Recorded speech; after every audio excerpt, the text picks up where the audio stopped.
그러면은 탄핵 반대 당론을 철회하자, 이게 김용태 예. 전 비대위원장의 어떤 개혁안에 포함이 되어 있었는데 예. 뭐 그렇게 당론 철회까지는 아니더라도 그 부분을 좀 짚고 넘어가는 과정은 좀 필요하다라고 생각하시나요? 그것도 한번 논의는 충분히 할 수 있다고 생각을 합니다. 근데 예. 이제 분명히 알아야 되는 게, 우리가 지금 우리 당내 일부에서 우리 당에 대해서 비판을 하고 잘못된 부분에 대해서 지적을 하고 반성을 하는 건 좋은데, 네.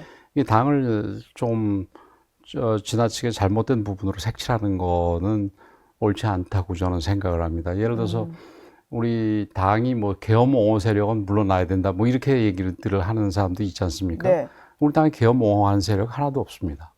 그러니까 계엄을 하는 걸 보고 전부 다 놀랬고, 이거는 분명히 잘못됐다라는 얘기를 저부터 시작을 해서 그 모든 의원들이 이 얘기를 했습니다. 그리고 실제로도 저 개인적으로도 사실은 김영삼 대통령께서 예. 이 하나의 숙정을 한 이후에 이제 정치적인 이유, 뭐 실질적인 그 요건에 맞는 계엄은 얼마든지 필요하면 해야 되겠죠. 그러나 네.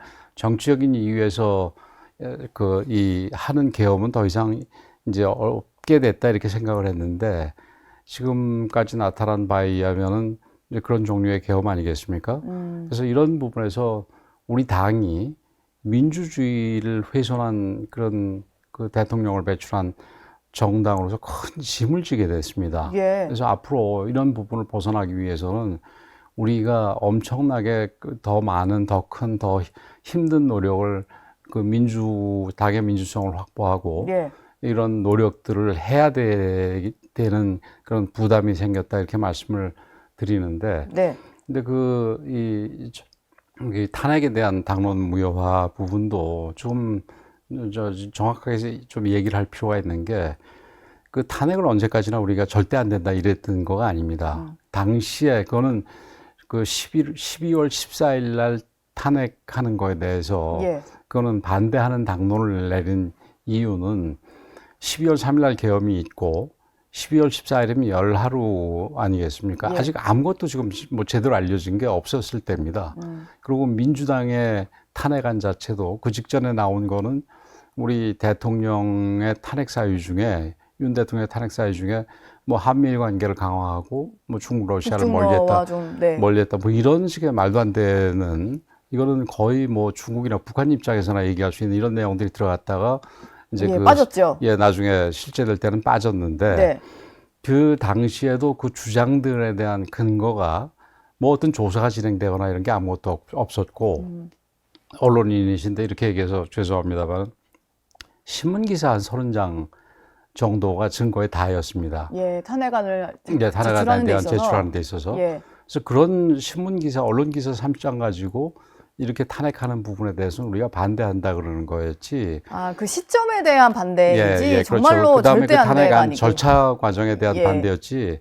이게 계엄, 많은 사람들이, 뭐 저를 포함해서 많은 사람들이 이게 언젠가는 탄핵이 될 수밖에 없다. 이게 만약에 우리가 지금 나온 대로 네. 이게 뭐 예를 들어서 북의 위협이 있거나 아니면 진짜 중대한 문제가 있어서 헌법이 요구하는 그런 조건에 합치되는 이 계엄이 아니었다면, 이거는 그 탄핵이 엄청난 내용이니까 될 수밖에 없다. 그러나 그게 어느 정도 확인이 된 뒤에 해야지. 예. 그게 지금 신문기사 30개 정도 가지고 탄핵하는 거는 적절하지 않다, 이런 부분인데, 그거 부분에 대해서 무효하자. 그리고 뭐 사실은 탄핵이 그때 통과가 돼가지고 이미 새 대통령이 선출까지 된 마당에 그런 부분에 대해서 우리가 한번 짚어보는 것 정도는 좋지만, 그런 무효 결의하고 이런 거는 저는 네. 조금은 문제가 있지 않나, 이렇게 생각이 됩니다. 근데 제가 또 나오시면 한번 꼭 여쭤보고 싶은 게 예. 있었는데, 사실 그 지난 단일화 과정에서 후보 재선출을 묻는 의총 표결 때는 재석 의원이 64분이셨는데 그중에 60분, 이제 60명이 찬성을 하셨다. 예. 후보를 좀 단일화하고 빨리 재선출하는 거에 다 예. 동의를 한 상태고, 예. 그리고 절차가 진행되긴 했습니다만, 지금 뭐 김용태, 김재섭 젊은 의원들이나 또 일반적으로 이제 보수 그 정당을 좀 지지하는 일반 그 국민들이 보기에도 새벽 1시간 동안 뭔가 이제 등록을 받아서 후보를 또 새로 이제 바꾸려고 그 하는 시도는 조금 이게 민주정당이 맞나라는 시각이 좀 들긴 했었거든요. 뭐 그럴 수는 있겠죠. 그래서 그 부분을 노려가지고 한동훈 대표도 아마 새벽에 쿠데타 했다 그러는데 예. 우선 이거는 쿠데타가 아니라 아까 말씀드렸듯이 의원들 64명 중에서 추적한 의원들 60명이 찬성했습니다. 예. 만약에 나머지 의원들 소위 친한계라고 불리는 의원들이 거의 대부분 참석을 안 했는데 만약에 이게 문제가 있었다면 그때 가지고 얘기를 했어야 됐지요. 그러면 좀 업무 시간에 후보 아니요, 신청을 부분 받으시거나 맞아 얘기를 할게요. 네. 그래서 이제 그런 상황이고 그다음에 당원들 전체 75만 당원들한테 우리가 이 여론조사를 돌려가지고 한 80%가 넘는 당원들이 단일화 반드시 해야 되고 그다음에 그게 11일 이전에 이게 그 절차가 끝내야 된다 이렇게 얘기를 했습니다. 그래서 예. 그 절차를 진행하는 와중에 우리는 어쩔 수 없이 이제 집권 단일화 과정을 가지만 제일 좋은 건 아무래도 김문수 후보가 약속했던 대로 서로 합의해서 단일화하는 거 아니겠습니까? 네. 그래서 우리가 계속 합의를 시키고 그래서 9일 제가 기억하기에 9일날 저녁 때도 그 국회 사랑제에서 김문수 후보하고 한덕수 후보가 만나서 얘기를 했지 않습니까? 예. 근데 그게 이제 뭐 아시다시피 무산이 됐고 네. 그래서 사실은 이 단일화 과정이 새벽에 한 게 그날 저녁 때 하기로 돼 있었습니다. 근데 이제 우리 의원들도 그러고 많은 분들이 그래도 한 번 더 마지막까지 노력을 하는 게 필요하지 않냐. 그래서 저녁 8시에 그 양쪽 실무대표들을 불러서 1시간 정도 논의를 했습니다. 네. 근데 예. 이제 그때도 안 돼가지고 마지막으로 11시 근처에 이제 더 한 번 불러가지고 그래서 논의를 시켰는데 최종적으로 결렬이 됐습니다. 네. 그런 상황에서는 나머지 절차를 언제 밟아야 되겠습니까? 아, 그러니까 그거는 새벽에 갈 수밖에 없고요. 다 그다음에 늦어지다 보니까 그렇게 예? 다 뭐 앞선 과정들이 다 그렇죠. 지연이 되다 그러니까 보니까 가급적이면은 예. 직권으로 하는 게 아니라 이게 합의에 의해서 하기를 우리가 원했기 때문에 네. 그렇게 늘어지다 보니까 그랬고 새벽에 1시간 받았다 그러는데 그것도 참 말이 안 되는 게 이거는 그러니까 김문수 후보와 한덕수 후보 간의 단일화거든요. 예. 그래서 김문수 후보는 이미 후보 등록이 돼 있는 분이고 한덕수 후보는 아직 바깥에 있는 분이니까 한덕수 후보의 입당 신청을 그 시간에 받은 것이지. 왜냐면 그 전에 뭐 미리 이게 단일화가 어떻게 될지 모르는 상황에서 미리 뭐, 하려거나 네. 이럴 수가 없지 않습니까? 예. 그래서 그때 받은 거고 그때 뭐 새벽 한 3시 이렇게 되니까 그냥 본인이 직접 안 오고 뭐 대리인을 통해서 했는데 그거는 그렇지 않고서는 그 다음날 절차가 그 다음날 9시부터 이제 전당원 수투표가 진행됐어야 됐거든요. 네. 그래서 그런 어쩔 수 없는 부분이 있었는데 그리고 이게 쿠데타라고는 이게 말이 안 되는 게 우리 의원들의 의사를 최종적으로 아주 이 상세하게 물었고 최종 결정도 결국은 우리 당원들한테 맡겨놓은 상태에서 그게 부결됨으로써 이게 안 된 거 아니겠습니까? 네. 그래서 이거를 우리 한동훈 대표가 제일 먼저 그랬던 것 같은데 쿠데타라고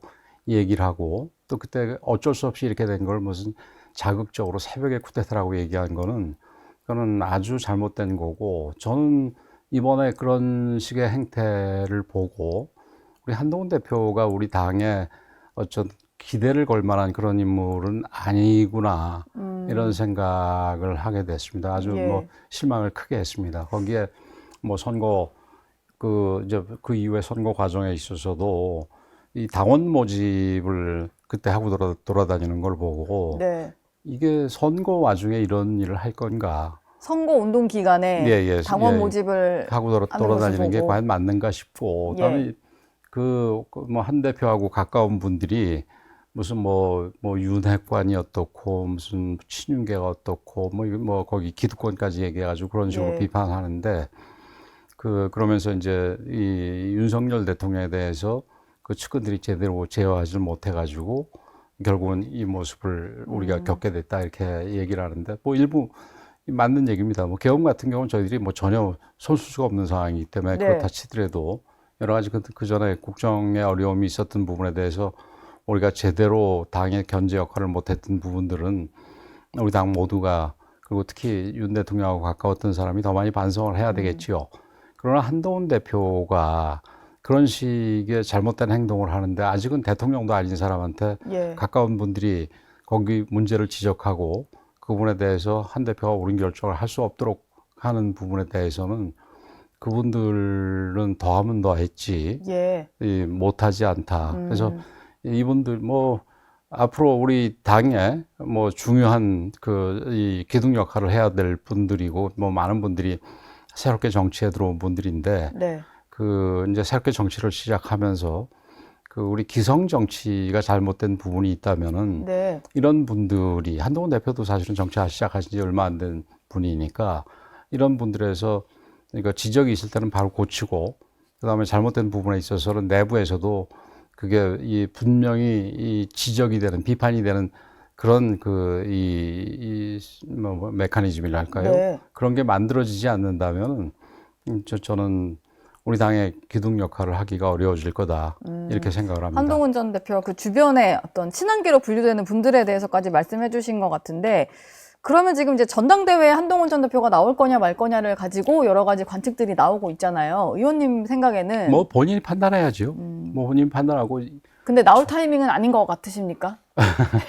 그런 답을 원하시는 것 같은데요. 네. 그래서 뭐 모르겠습니다.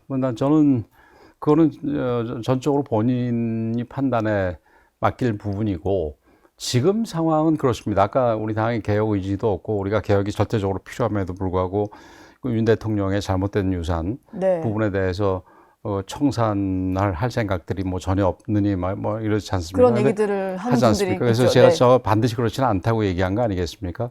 그래서 우리 내부에 있는 이대로는 안 된다라는 생각들을 잘 끌어내서 예. 그런 생각들을 옳은 방향으로 이 수기 과정을 거쳐서 이끌어 갈 수 있는 그런 지도자가 지금 전당대회에서 좀 나와주기를 기대하고 있습니다. 예. 지금 이제 뭐 이런 거 있을 때마다 뭐 새 인물 없냐, 새 인물 없냐 그러는데 어떤 의미에서는 새 인물 찾는 뭐 누가 새 인물 신드롬이라고 그렇게 얘기도 하더라고요. 네. 근데 이게 새 인물을 자꾸 추구하다 보면은 검증이 안 된 사람들이 이게 등장을 해가지고, 그러니까 대중적인 인기만 가지고 등장을 해가지고, 예. 그래서 결국은 실패하는 경우도 있습니다. 어떤 면에서 아쉬운 부분은 우리 윤 대통령도 그랬던 부분입니다. 그래서 우리가 반드시 지금은 새 인물보다도 그러니까 이 새 인물이든 어떤 인물이든 좀 더 실체를 깊이 보고 네. 그다음에 지지하게 되더라도 그 양반이 정말 그분이 정말 우리가 계속해서 지지하고 우리 지도자로 끌고 나갈 만한 분인지에 대해서 항상 비판적인 시각을 가지고 바라볼 줄 아는 그런 시민들이 필요하다. 그리고 또 이 정치하는 사람, 저같이 정치하는 사람들은 항상 우리 시민들은 그렇기 때문에 항상 내가 모든 부분에서 내 멋대로 하거나 이러질 않고 우리 시민들을 위해서 우리 국가를 위해서 정말 뭐가 필요한지에 대해서 끊임없이 고민하고 네. 추구하는 그런 자세를 만들어가는 그런 게 필요하다 생각을 합니다.